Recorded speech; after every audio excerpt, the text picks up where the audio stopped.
আসসালামু আলাইকুম ওয়া রাহমাতুল্লাহ। আপনাদের সাথে কথা বলছি প্রফেসর ডক্টর মোহাম্মদ মহিউদ্দিন উজ্জ্বল। আমরা দেখেছি ত্রয়োদশ জাতীয় সংসদ নির্বাচনের ফলাফল নিয়ে দুই দলের মধ্যে একটু অসন্তোষ দেখা দিতে। ফলাফল গণনায় অসন্তোষ আছে।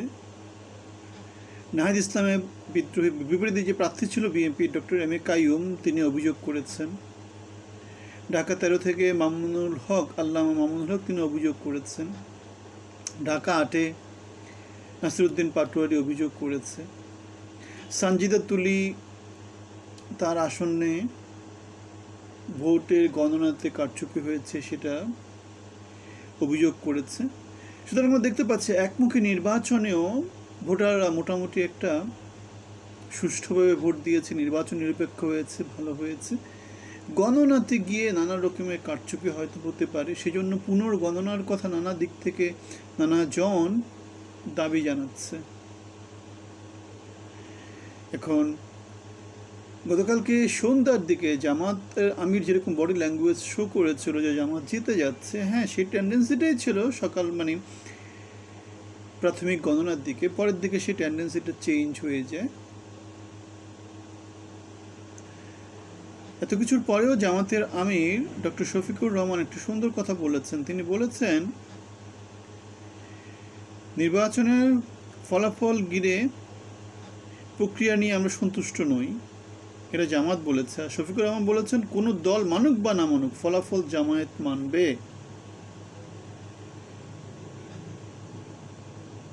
সূক্ষ্ম কারচুপি, স্থূল কারচুপি যে সংস্কৃতি বাংলাদেশের রাজনীতিতে চালু আছে, সেখান থেকে তিনি বেরিয়ে আসার চেষ্টা করছেন, গঠনমূলক রাজনীতি করছেন। এত কিছুর মধ্যেও একটা ভালো দিক হচ্ছে, গণভোটের ফলাফলে আমরা দেখতে পাচ্ছি 68.05% ভোট হাঁয়ের পক্ষে পড়েছে, আর 31.95% ভোট নাঁয়ের পক্ষে পড়েছে। সুতরাং নিরঙ্কুশভাবে হাঁ জয়যুক্ত হয়েছে পুরো বাংলাদেশের জনগোষ্ঠীর মধ্যে। সুতরাং যে দলই সরকার গঠন করবে তাদের মধ্যে একটা বাধ্যবাধকতা থাকবে যে জুলাই সনদ এবং সংস্কার প্রস্তাবগুলা বাংলাদেশের শাসন ব্যবস্থায় বাস্তবায়ন করা। এখন জামাত যেই রেজাল্ট করেছে সেটা বাংলাদেশের ইতিহাসে জামাতের পক্ষে সবচেয়ে ভালো রেজাল্ট। জামাত বাংলাদেশের ইতিহাসে প্রথমবারের মতো এককভাবে একটা বিরোধী দল হওয়ার সম্মান অর্জন করেছে। জামাত প্রথমবারের মতো বাংলাদেশের জনগোষ্ঠীর নিরঙ্কুশ একটা ভোটিং ব্যবস্থার মধ্য দিয়ে প্রচণ্ড রকমের ভালো একটা জনগণের মতামত পেয়েছে, যেখানে আমরা দেখতে পেয়েছি বিএনপি এবং জামাতের মধ্যে ভোটারের ব্যবধান খুব বেশি হবে না।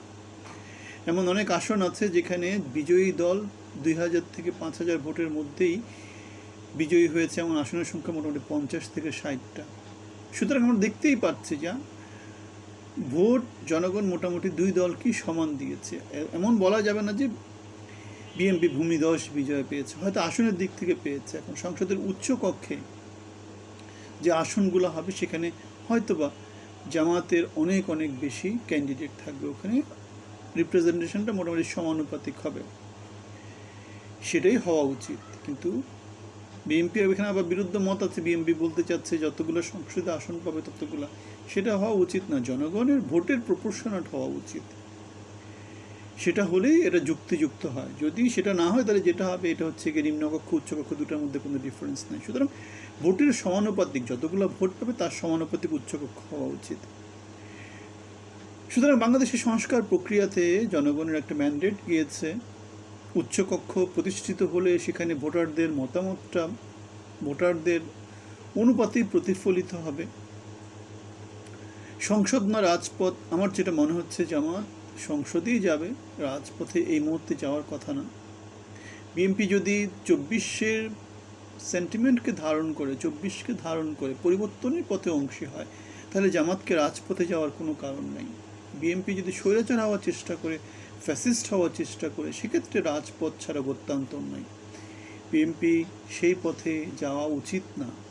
জনগণের সাথে থাকা উচিত, বিপ্লবের সাথে থাকা উচিত, পরিবর্তনের সাথে থাকা উচিত, উন্নত বাংলাদেশের সাথে থাকা উচিত।